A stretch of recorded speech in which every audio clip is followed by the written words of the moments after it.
Hello and welcome back to Cracking the Cryptic and another episode of an interesting Sudoku. This one though is 8x8 and we'll get to that in a moment. I will just first of all mention our merchandise. It may be too late to get that delivered in time for Christmas now, but if you rush you may get lucky. And on Patreon we have the Tracking the Cryptid puzzle hunt. We also have the Modern Art Sudoku pack, and those have both proved very popular and occupied people for a long time, which is great.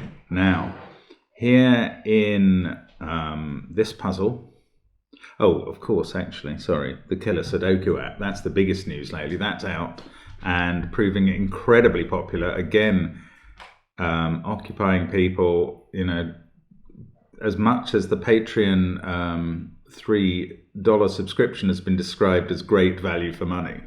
The £5 or £6 or dollars for the Killer Sudoku app has been described as the most incredible value for money in terms of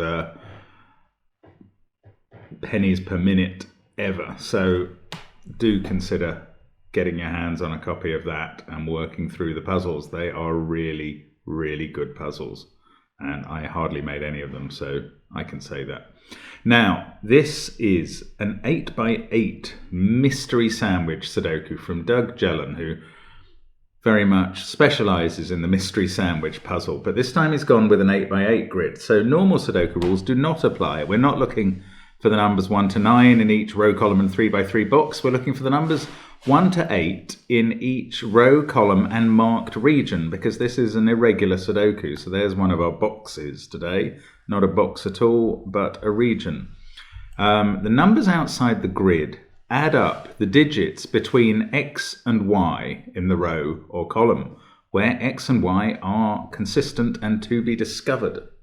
We've got a few little thermos as well, presumably to disambiguate. Actually, if you think about it, whatever X and Y are, you must need something like a thermo in the grid to disambiguate them, otherwise they could all swap. But bit of theory aside, these thermos will increase from the bulb to the end as usual, and that's it. Let's have a go at the puzzle. I don't think it's going to be too bad, although 8x8 actually can often hold you up in ways that you just don't expect with a 9x9 Sudoku. So let's see if this is one of those, but give it a try, and I'm going to try now. Let's get cracking. So,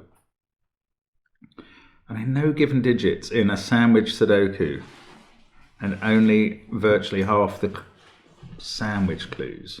And we don't even know what the crusts are.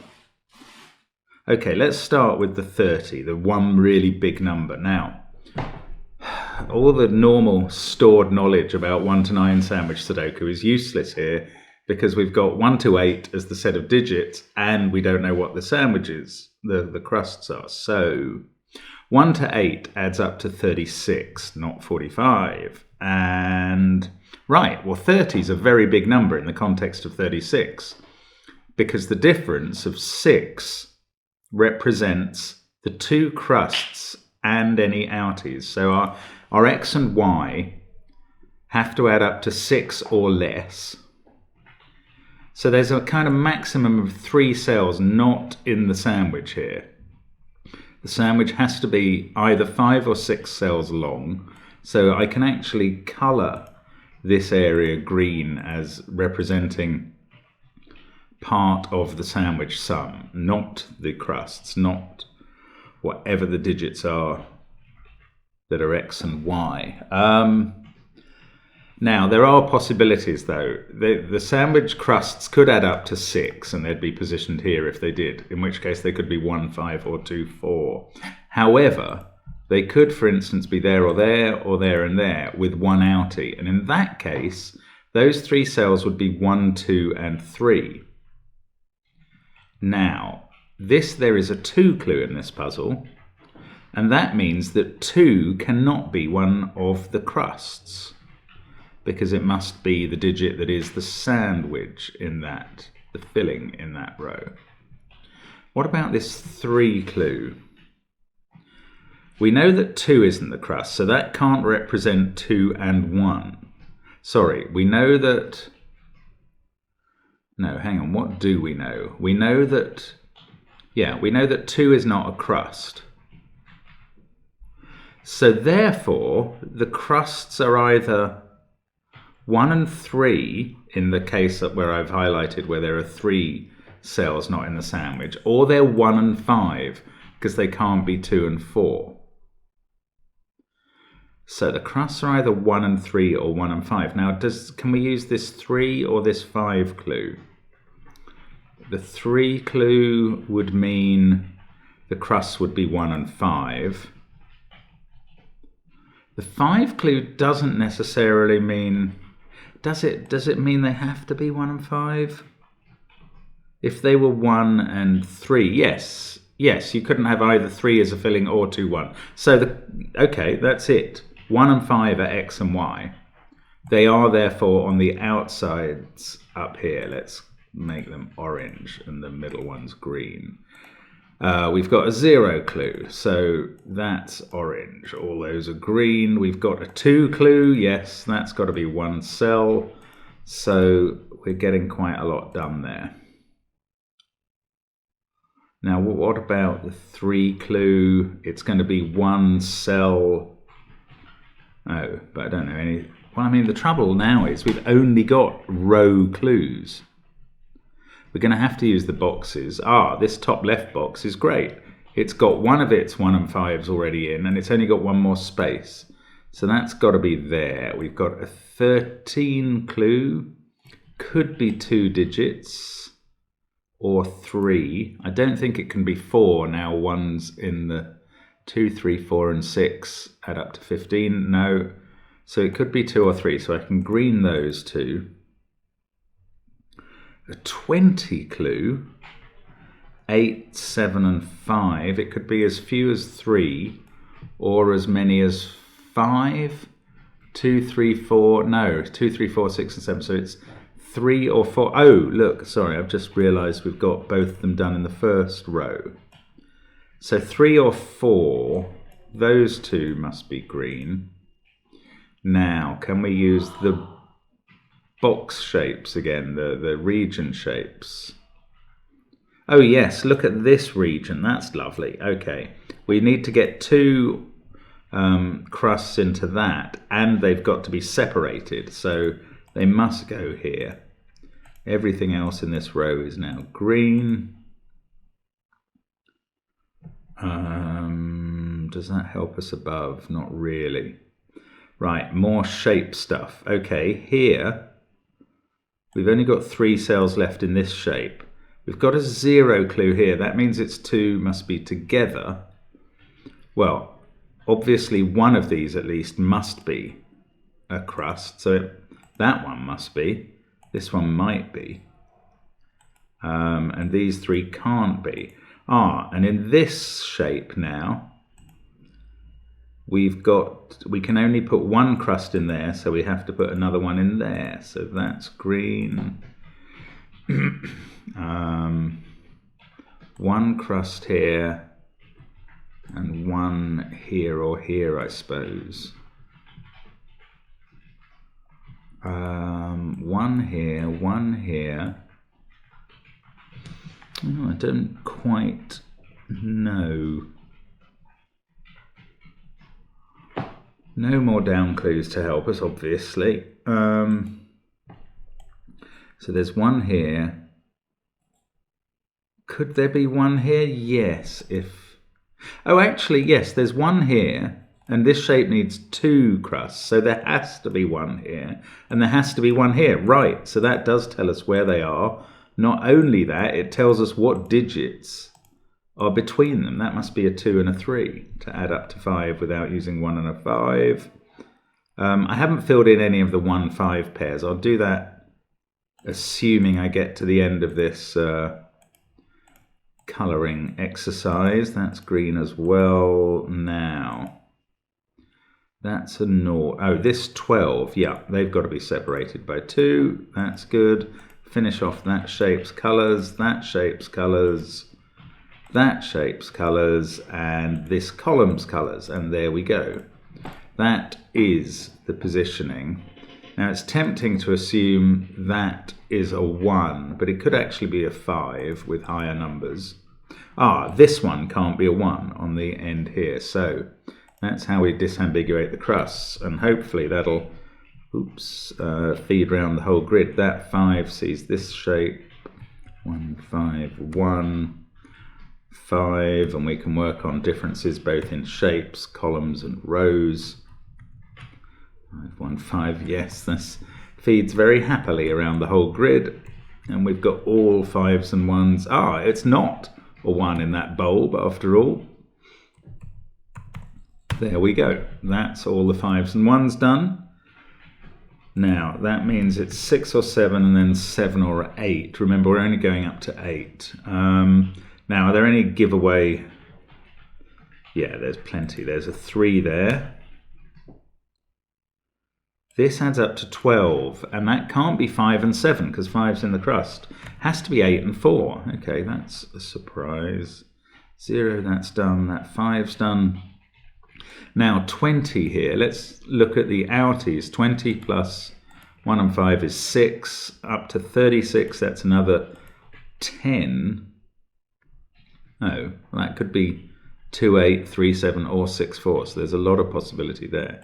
Now 13 here can't be 8, 5. So it's a 6, 7 pair. 2 here is given. And we've done the 30. Actually, there's not a lot of clues. I mean, we've got very few cells in the grid. It's a bit odd that it fills from here, but okay, let's see if we can work out how. Right, this 6, 7 have to appear in this shape. They must now be in this row. And that's part of a 20 sum. So they either go with... Well, they can't go with 2, 5 because 5's in the crust, so they must go with 4, 3. So that's 3 or 4. These are from 3, 4, 6 and 7. So the outies here are 2 and 8 after all. So all those choices suddenly disappeared. 2 in this box cannot be in these cells because of that 2, 3 pair. So now that is a 2. We can fill in the 8 on the other side. Oh, just a bit of normal irregular Sudoku shaping. Look at these 5, 3, 1. Where are they going to go in the final column? Well, not in this same shape. So they must be up here, 5, 1 and 3.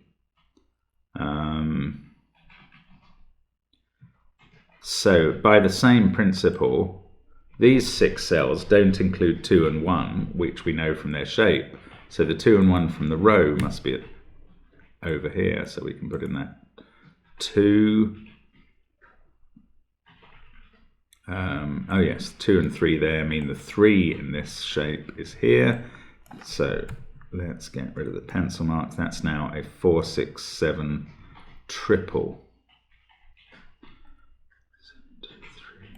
So that is the rest. We've had a 5. So these have to be 2 and 8. That's the 3. This is the 2. Now where does 3 go in this shape I've just entered? It has to be here because that 3 sees these other 2 cells. And they must be 6 and 7 in some order. That's a 4 to finish that row. The only 2 in this shape must be here. Are we finished with 2s in the grid? That shape needs 1 and that shape needs 1. I think we are.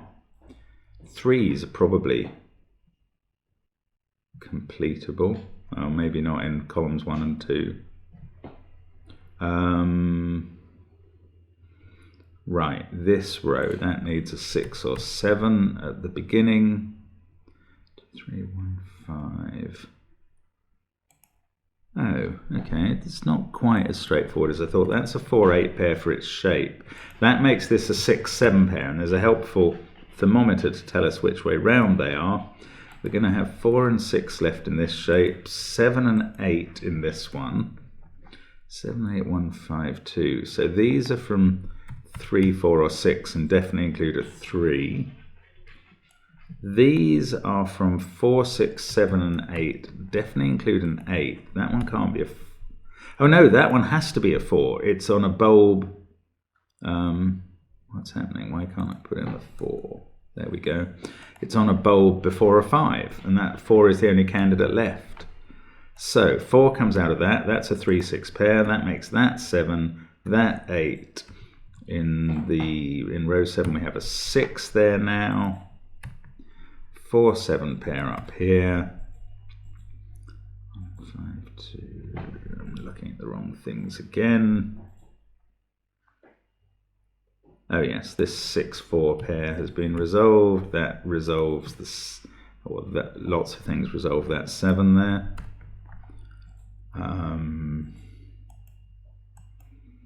That's either 7 or 8 for its column. 2, 3, 1, 5. I still don't quite know what's happening. 5, 6, 7, 8. We've got to get a 3 in, and it's got to be on the bulb, because it can't be there, given that that couldn't be lower. 1, 2, 5, 3. So we've still got 4. That's 4 or 6. This could be any of the 4 numbers remaining for the row. Oh, this is the only 3 possible in the column. Right, so that is resolved. That fixes 7 and 6 there. This actually got resolved by the 4 on the thermo. That's now 6. That fixes the rest of that thermo. The 5 began. We can put in a 4 there now. That fixes this 8-4 pair, which looks up into this 4-6-7 triple. The 7 on the thermo fixes the 8 and 7. That puts an 8 here. That 7 on the thermo again fixes another number, and now we've just got the top row to complete. And I think that is the solution. So not too taxing a puzzle today. That's not bad at all. Very nice how the shapes contributed to the sandwich and vice versa. Very intriguing mix of genres there. So thanks very much for watching. Let's hit the check button. Okay, that's good. And hope to see you again soon on Cracking the Cryptic. Bye for now.